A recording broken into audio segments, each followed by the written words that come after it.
अब आ जाओ imperative sentences. ठीक है, इम्पेरेटिव सेंटेंसेस मैनेजर जानना चाहता था, बताइए क्या कर सकता हूँ आपके लिए। इम्पेरेटिव सेंटेंस में याद रखना, यहाँ तो स्पेस ही नहीं दिया। इंटरोगेटिव सेंटेंस हमने कर लिया, ठीक है। इम्पेरेटिव सेंटेंस करते हैं। इम्पेरेटिव सेंटेंसेस का मतलब वो सेंटेंसेस होता है ना जो ऑर्डर हो, जिसमें और रिक्वेस्ट वाला हो, सजेशन वाला हो, वो सारे इम्पेरेटिव सेंटेंसेस। ठीक है, सारे इम्पेरेटिव सेंटेंसेस है, ऑर्डर, रिक्वेस्ट, सजेशन वाला। ठीक है, ओके। तो कभी कभी ऑर्डर वाला सेंटेंस है ना, तो वहां सेड बदल जाएगा ऑर्डर में, सेड बदल जाएगा रिक्वेस्ट में, रिक्वेस्ट में, कहीं सजेशन में। बता रही हूँ, देखो इसका कैसे आएगा। पहले छोटा सा एग्जांपल दे देती हूँ, उसके बाद साथ में करेंगे नरेशन एंड ऑल ना। इस बार जितने भी आपके नरेशन आए हुए हैं प्री में, हम लोग कर लेंगे उसको। और ऑसम वाला मैंने इस चैनल पे सम ऑसम क्वेश्चंस पढ़ाया है, some awesome questions of narration, उसको भी देख लीजिएगा। ठीक है, some awesome questions of voice भी पढ़ाया। ऑसम का मतलब क्या है? मतलब जो थोड़ा सा रूल से हट के है, मतलब जो थोड़ा ऑप्शन बेस्ड है, जहाँ पे आप कंफ्यूज हो सकते हैं, वो भी देख लेना। ठीक है, नेक्स्ट मैं बताती हूँ ये वाला। जैसे मैंने लिखा he said to me go there, he said to me go there, ये क्या है? He said to me go there is a order, उसने मुझे कहा कि जाने के लिए। तो यहाँ सेड बदल जाएगा ऑर्डर्ड में, ही ऑर्डर्ड मी, ही ऑर्डर्ड मी। अब आप मुझे बोलोगे कि ना कि मैम यहाँ डैट लगाइए, मैं यहाँ पे एक मिनट बताती हूँ, मैं यहाँ पे डैट नहीं लगा सकती।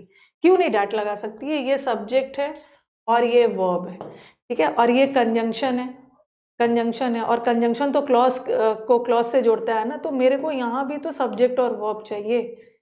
कंजंक्शन का काम होता है सब्जेक्ट वर्ब को, सब्जेक्ट वर्ब मतलब क्लॉज, और ये भी क्लॉज है। कंजंक्शन का काम होता है क्लॉज को क्लॉज से जोड़ना। तो यहाँ मैं दैट नहीं लगा सकती। क्यों? क्योंकि मेरे पास कोई सब्जेक्ट है ही नहीं, क्योंकि मेरे पास कोई सब्जेक्ट नहीं है। गो वर्ब है और देयर एडवर्ब है, वर्ब की विशेषता बताने वाले एडवर्ब है, एडवर्ब ऑफ प्लेस है। तो यहाँ पे मेरे पास कोई सब्जेक्ट है ही नहीं, तो मैं दैट कंजंक्शन लगा ही नहीं सकती, क्योंकि कंजंक्शन लगाने के लिए मेरे को सब्जेक्ट वर्ब लाना होगा, बट मैं यहाँ कुछ बदल सकती नहीं। तो मैं यहाँ पे दैट नहीं लगाऊंगी, मैं यहाँ इन्फिनेटिव से जोड़ दूंगी, he ordered me to go there. ठीक है, he ordered me to go there. Okay, that नहीं लगा सकती। किसी व्यक्ति को ऑर्डर किया जा रहा है, he ordered me to go there. ठीक है, यहाँ पे दैट मत लगाना, दैट लगाऊंगी तो मेरे को सब्जेक्ट की जरूरत पड़ेगी, और मेरे को यहाँ पे कोई सब्जेक्ट वगैरह दिख नहीं रहा है। एक ऐसा वाला भी आएगा, और एक आपको क्या परेशान करेंगे, यहाँ पे ये हटा देंगे। ठीक है, यहाँ पे ही सेड सिंपली लिख देंगे, ही सेड गो देयर। ठीक है, ऐसा लगा के दे देंगे, ही ऑब्जेक्ट नहीं लगाएंगे। पिछले वाला में तो मैंने ऑब्जेक्ट लगाया था, यहाँ पे था ही सेड गो देयर, और एक ऑप्शन में लिख देंगे he ordered to go there, एक ऑप्शन में लगाएंगे। और दूसरे ऑप्शन, पिछले वाले सेंटेंस में मैंने ऑब्जेक्ट रखा था तो वहां कंफ्यूजन नहीं था, आपने ऑब्जेक्ट लगा लिया था, बट यहाँ पे ऑब्जेक्ट नहीं रखा है, he ordered them to go there. अब मुझे बताओ कौन सा करेक्ट है?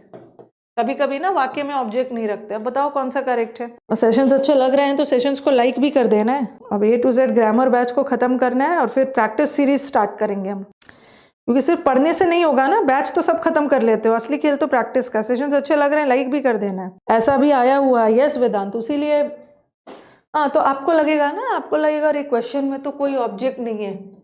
ठीक है, यहाँ पे ही सेड टू देम होता तब तो हम ये लगाते हैं ना, लेकिन फिर भी देम नहीं लगा है, फिर भी हम इसी को टिक करेंगे। क्यों?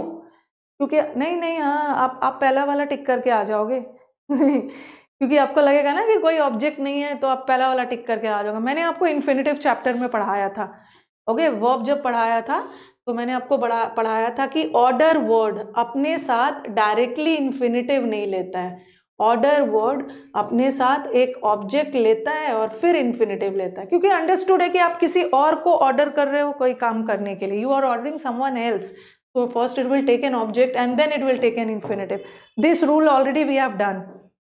ठीक है, already we have done this rule when we were doing infinitives, and at that time I told you कि I'll be repeating this when I'll do narration. ठीक है, उस समय बताया था ना, ये रूल हम लोग जब नरेशन करेंगे तब करेंगे। ठीक है, तो वाई मत करो, ऑर्डर वर्ड अपने साथ डायरेक्टली इन्फिनेटिव नहीं लेता। Order is a transitive verb, order किसी और को कर रहे हो तो ऑर्डर ट्रांजिटिव वर्ब है, एक ऑब्जेक्ट लेगा उसके बाद इन्फिनेटिव। तो इरिस्पेक्टिव ऑफ द फैक्ट कि you don't have, irrespective of the fact whether you have an object in the sentence or not, but whenever we'll decide the option na, so we'll always choose the option which has an object.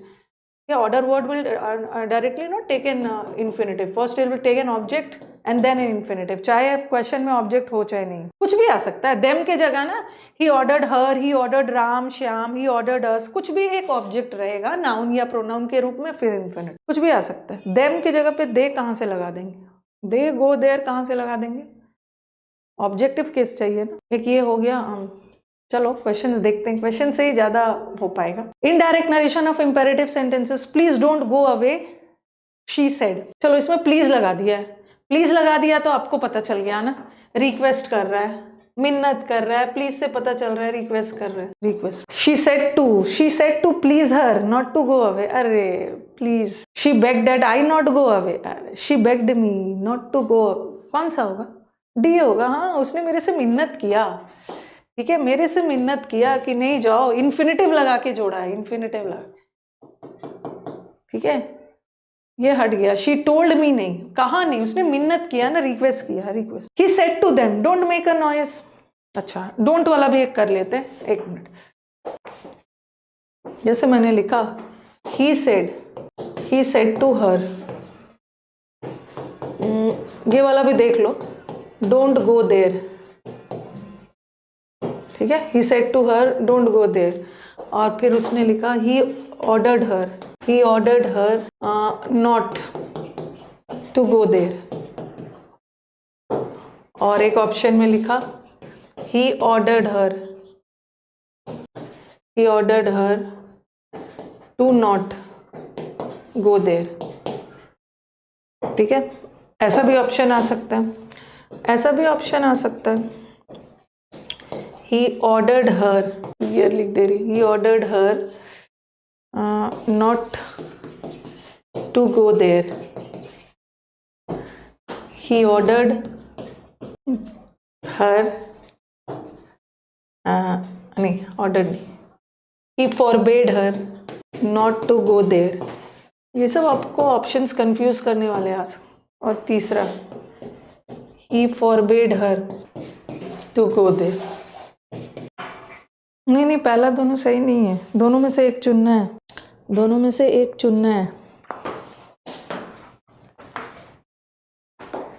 पहला वाला में difference क्या दिख रहा है, पहला वाला में टू नॉट गो नहीं होगा, मैंने बोला था ना इन्फिनेटिव को स्प्लिट नहीं करना है, यहाँ ना टू यहाँ लगा दिया, V1 लगा दिया, बीच में नॉट ले आया, तो पहला वाला में ये करेक्ट है, नॉट टू गो होगा, ठीक है, ये गलत है, ये गलत। अब देखो he ordered her to go away, ये तो सही है, लेकिन ये जो फॉरबिड का मतलब भी होता है ऑर्डर करना, ये जो फॉरबिड वर्ड होता है ना, ये फॉरबिड वर्ड या फॉरबिड वर्ड, ये अपने आप में नेगेटिव होता है, तो इसके साथ फिर से नेगेटिव मत लगाना, तो ये गलत है।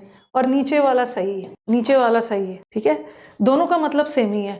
यहाँ पे ऑर्डर वर्ड के साथ हम नॉट लगा सकते हैं, ठीक है, कभी कभी ऑर्डर की जगह वो फॉरबिड भी लगा देंगे, लेकिन ऑप्शन में क्या करेंगे ना, फॉरबिड के साथ नॉट लगा देंगे, बट फॉरबिड तो अपने आप में नेगेटिव वर्ड है, उसके साथ नॉट मत लगाना, इसलिए ये सही है। ऑर्डर्ड वर्ड के साथ नॉट लगा सकते हो, फॉरबिड के साथ नहीं लगाना, दोनों सही, ऐसा भी आ सकता है। ओके चलो अब practice. He said to them don't make a noise, he told them that तो नहीं लगाएंगे ना, दैट क्यों नहीं लगाएंगे, क्योंकि दैट कंजंक्शन है, और कंजंक्शन के बाद एक सब्जेक्ट और वर्ब चाहिए ना, यहाँ तो सब्जेक्ट मिसिंग है। जनरली इंपेरेटिव सेंटेंस में हम इन्फिनेटिव का यूज कर लेते हैं, इन्फिनेटिव। तो चलो बताओ, he asked them not to make a noise, he said them, said के साथ टू लगता है, लेकिन यहाँ टू नहीं लगाया, ये भी हटा और ये भी हटा।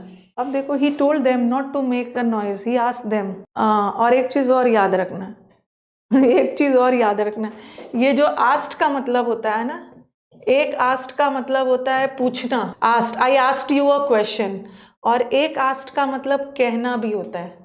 एक आस्ट का मतलब ना किसी से कुछ कहना, थोड़ा सा पोलाइट वे में किसी से कुछ कहा जा रहा है ना, तो आप बोलोगे मैम आस्क्ड का मतलब भी तो कहना है और टोल्ड का मतलब भी तो किसी से कुछ कहना, बट आस्क थोड़ा सा पोलाइट सेंस में।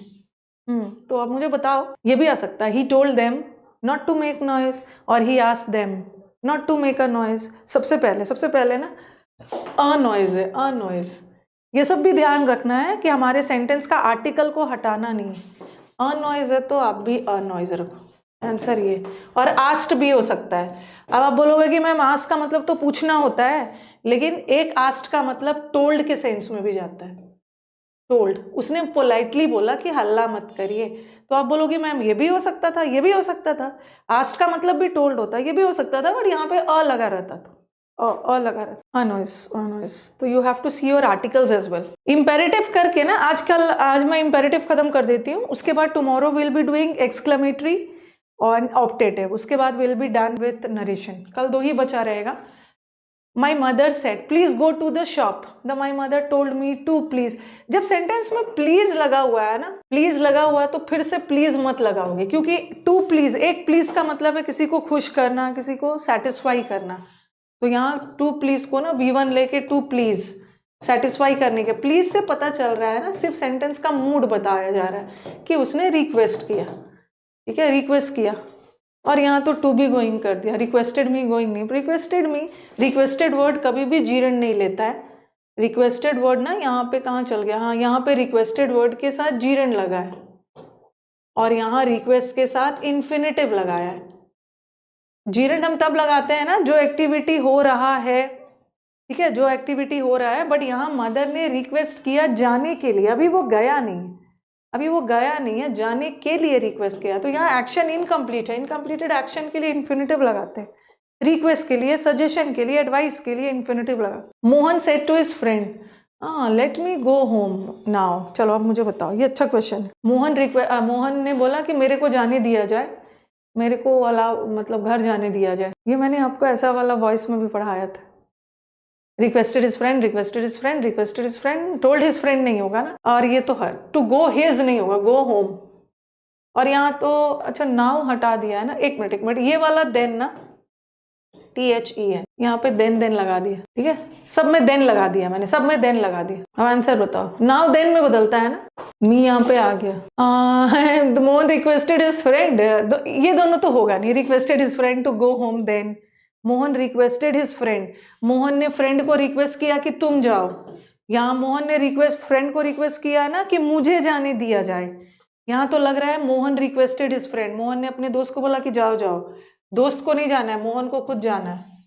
ये दो हट गया। अब आंसर बताओ, Mohan requested his friend let him go home, then Mohan requested his friend that he might be allowed to go home. अब सेंटेंस देखो, अब आप क्या करोगे ना, हाँ आपको मैंने क्या बोला है कि या तो इन्फिनिटिव से जोड़ सकते हो, ये भी हो सकता था, ये आंसर भी हो सकता था, Mohan requested his friend to let होता तो ये कहाँ से हो जाएगा, Mohan requested his friend let him go home. ये तो अभी भी लग रहा है ना कि डायरेक्ट में ही है, इन्फिनिटिव लगाओगे तो टू लगाओगे ना, लेट वर्ब है, इन्फिनिटिव से जोड़ना है तो टू लगना चाहिए था, Mohan requested his friend to let him, to लगना चाहिए था, बट यहाँ टू नहीं है, यहाँ पे टू नहीं, अल्टीमेटली आंसर यही है।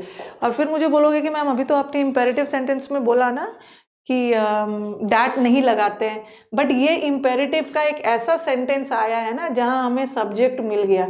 मी कौन सा पर्सन है, first person according to subject Mohan, तो यहाँ पे हमें मिल गया ना he might be allowed, subject verb मिल गया, और जब सब्जेक्ट वर्ब मिल गया तो हम कंजंक्शन लगा सकते हैं। हम तो इन्फिनिटिव तभी लगा रहे थे ना जब हमें सब्जेक्ट नहीं मिल रहा था, हम इन्फिनिटिव लगा के भी जोड़ सकते थे अगर टू होता, टू लेट हिम, बट यहाँ हमने डैट लगाया तो इसको हिम को ही करना होगा, सब्जेक्ट को। ही माइट बी अलाउड, और आपको याद होगा जब मैंने आपको वॉइस पढ़ाया था उसमें बताया था ही might be allowed, might word हम परमिशन के लिए भी यूज करते हैं, ही माइट बी अलाउड मतलब उसको अलाउ किया जाना चाहिए। आपको लगेगा ना कि ये मैम आपने अपने मन से अलाउड वर्ड कहाँ से डाल दिया, क्वेश्चन में तो कहीं भी अलाउड वगैरह नहीं है, he might be allowed to go home, let him go home, तो यहाँ उसी सेंस में जा रहा है ना, उसको अलाउ किया जाना चाहिए घर जाने के लिए, तो माइट वर्ड को हम यूज कर सकते हैं, क्योंकि आपके दिमाग में आएगा ना कि अरे क्वेश्चन में तो कहीं भी माइट अलाउड नहीं है, आप सेकंड वाले को हटा दोगे, बट सेकंड वाला ही आंसर हो यार। आप अब तक क्लास नहीं हड़बड़ी, रुको 1 मिनट, कितना है और अरे इतना है, चलो कुछ कर लो, अब थोड़ा सा बचा हुआ है, कल हम एक्सक्लेमेटरी कर लेंगे और ऑप्टेटिव कर लेंगे। क्वेश्चन करिए, क्वेश्चन करना जरूरी है। I said to him let us go, ये जो लेट वर्ड है ना, मैंने आपको पहले भी जब मैं डायरेक्ट इनडायरेक्ट पढ़ा रही थी उस समय भी पढ़ाया था कि ये जो लेट वर्ड है, लेट मी कम इन, ये परमिशन के लिए भी यूज होता है, लेट अस प्ले सजेशन के लिए भी यूज हो सकता है, ठीक है, एक डिफरेंट सेंस में, डिफरेंस में। एक लेट ऑर्डर के लिए भी यूज होता है, let the door be closed, अलग अलग सेंस में, ठीक है। तो let us go to the river for swimming, चलो स्विमिंग के लिए चलते हैं। तो यहाँ पे सजेशन का सेंस आ रहा है ना, सजेशन का सेंस आ रहा है, तो यहाँ सजेशन और प्रपोज मतलब सेम ही है, रिक्वेस्ट का सेंस तो नहीं आ रहा है ना। चलो स्विमिंग करने चलते, कोई रिक्वेस्ट तो नहीं। I propose to him that we should go to the river for swimming, I asked him, उसने आस्क तो नहीं किया, ठीक है, आस्क तो नहीं किया, उसने सजेशन दिया। टू लगेगा, प्रपोज्ड के, I proposed him that we should go to the river for swimming नहीं होगा, मैंने उस व्यक्ति को सजेस्ट नहीं किया, मैंने उस व्यक्ति को किसी चीज के लिए सजेस्ट किया। जैसे बोलते हैं ना, ही सजेस्टेड हिम नहीं होता है, ही सजेस्टेड हिम नहीं होता, हिम को सजेस्ट किया गया किसी काम करने के लिए, स्विमिंग के लिए, ही सजेस्टेड के साथ टू लगता है, वैसे प्रपोज के साथ टू लगाओ, यहाँ पे टू नहीं है, टू लगाओगे, टू लगाओ, अरे आई प्रपोज्ड हिम नहीं होगा, I propose to him, I suggested to him लगेगा, लगेगा, आई प्रपोज टू हिम, मैंने उसको सजेस्ट किया स्विमिंग पे चलते हैं।